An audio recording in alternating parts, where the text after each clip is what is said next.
Okay, today I am going to be brewing up a 1 gallon batch of beer. And in front of me I have my 1 pound of dried malt extract, extra light. I have some crystal malt with some chocolate malt and some Maris Otter malt in there for my grains. I have an ounce of East Kent Golding hops right here, a packet of SO4 English ale yeast, and my instructions right here. So I am going to take some water and start heating it up.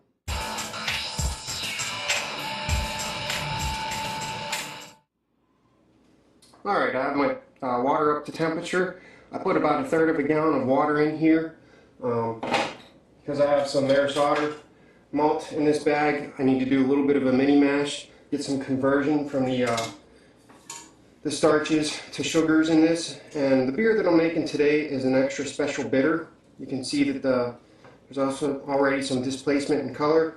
You're going to steep this for about 15 to 20 minutes. About 155 degrees. I turn the burner off so that you don't scorch your grains and you don't raise the temperature too much. But the extra special bitter, don't let that name deceive you. Just because it says that it's bitter doesn't necessarily mean that it's bitter. Usually the bitterness of an ESB will fall right around what a pale ale is, anywhere between 20 IBUs to 45 IBUs. The one that I'm doing today is hitting right around 30 to 35 IBUs, and you can see the color in there is already starting to change. Like I said, I'm going to let this sit for about 15 to 20 minutes, and then we're going to take this out and add some malt. Simple as that.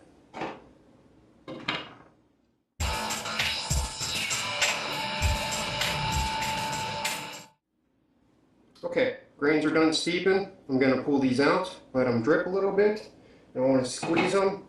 You may extract some tannins if you squeeze them. Let them drip out as much as you can. Maybe shake the bag a little bit.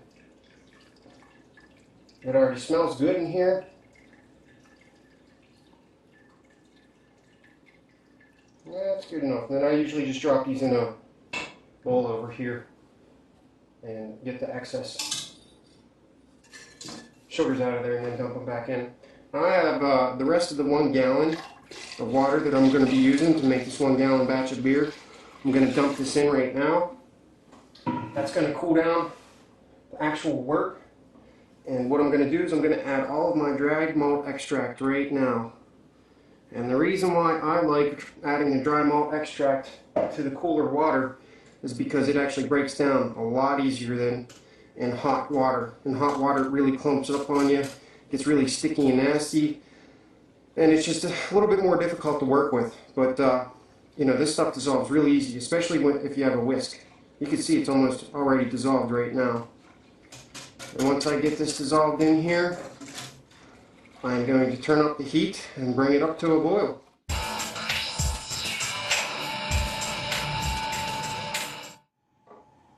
Okay, at this point in time, I'm up to about 200 degrees. You want to watch your pot, make sure it doesn't boil over. You can see some of the hot break coming up right around here. If you don't watch your pot at this point in time, you can turn around and in 10 seconds you can have a really bad, icky, sticky mess all over the place. This is some of the leftover juices that I got out of my bag. I'm just going to add those in. Not much, but every little bit helps. Once we get this up to a boil, we're going to add our hops. Now, one thing that I wanted to talk to you about in further was doing 1 gallon batches. And the nice thing about doing 1 gallon batches is that you can do a full work boil right on top of your stove. And you don't need to purchase any additional equipment like a big 7.5 gallon kettle to do a full work boil or a turkey fryer.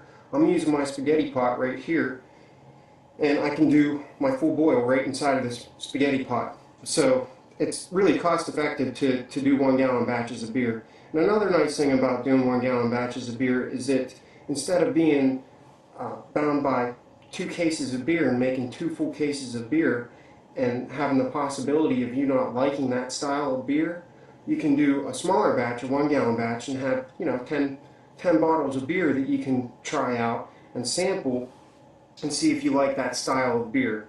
On that same note, you can have a nice variety of beer stocked in your fridge because you're doing a 1 gallon batch of beer. So you could have some porters, some stouts, some honey wheats, you can do some hefeweizens, you can have a nice variety of beer in your in your refrigerator instead of just being stuck with 2 full cases of beer. This is getting up to a boil here. And another good thing about doing the 1 gallon batches is cooling. I'm just going to cover this up whenever we're done boiling this, and I'm going to stick it in my freezer to cool it down. You don't need, any kind of immersion wort chillers. You could do an ice bath on this if you want. It's up to you. Now right now you can see this is starting to boil up a little bit right here. You want to watch this. I'm going to do a potential boil over real quick here just to show you how fast this can start foaming up on you, because it doesn't take much. Starting to boil real good. See how this foam is starting to rise right now? Starting to rise real good. This can easily lead really fast to a boil over. I'm going to cut this heat down, blow on it, so that I don't get a boil over. You do not want to add your hops at this point in time because it'll actually foam up even more.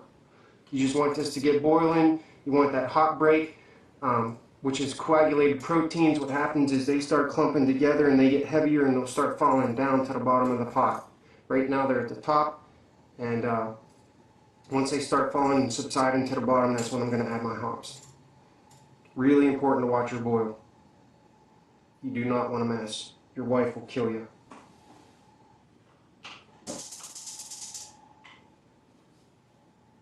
And believe me, it's really sticky stuff. So we got our boil going. I'm going to add my hops. I have a 1/2 ounce of East Kent Golding hops.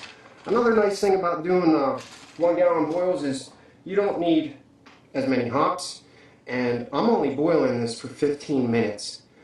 With a 1/2 ounce of hops, the 15 minutes will give me enough bitterness and IBUs to be within style of the style guidelines for this beer. And at the same time, that 15 minutes will give me some flavor from these hops too. So you kill 2 birds with 1 stone. Instead of having to boil for 60 minutes for bittering edition hops and then adding your flavoring edition hops, you just get it all done in 1 shot.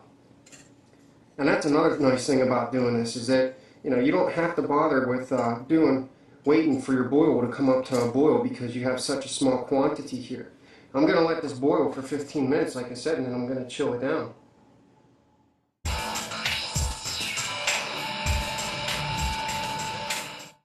Okay, the wort's been chilled.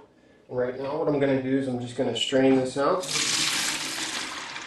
through this strainer, get all those hops out of there. So when you go to bottle, you don't have a lot of debris and stuff going into your bottles. And we're going to let that strain out a little bit.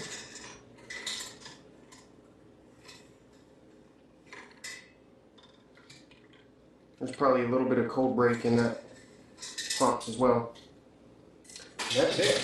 We are done brewing up beer. Just sprinkle some of your yeast in here like this.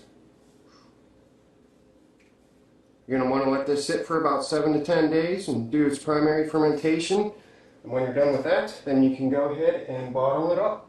Snap on the lid like this.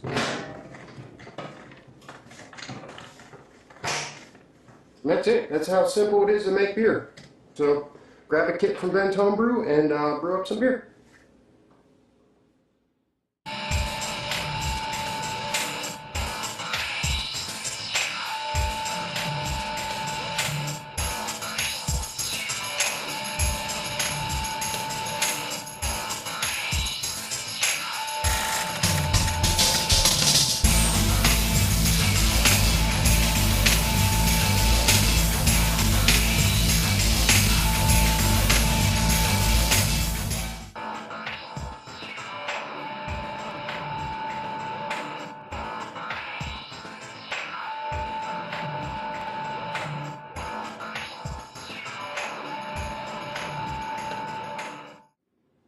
Okay, today I am going to be brewing up a 1 gallon batch of beer. And in front of me I have my 1 pound of dried malt extract, extra light. I have some crystal malt with some chocolate malt and some Maris Otter malt in there for my grains. I have an ounce of East Kent Golding hops right here, a packet of SO4 English ale yeast, and my instructions right here. So I am going to take some water and start heating it up.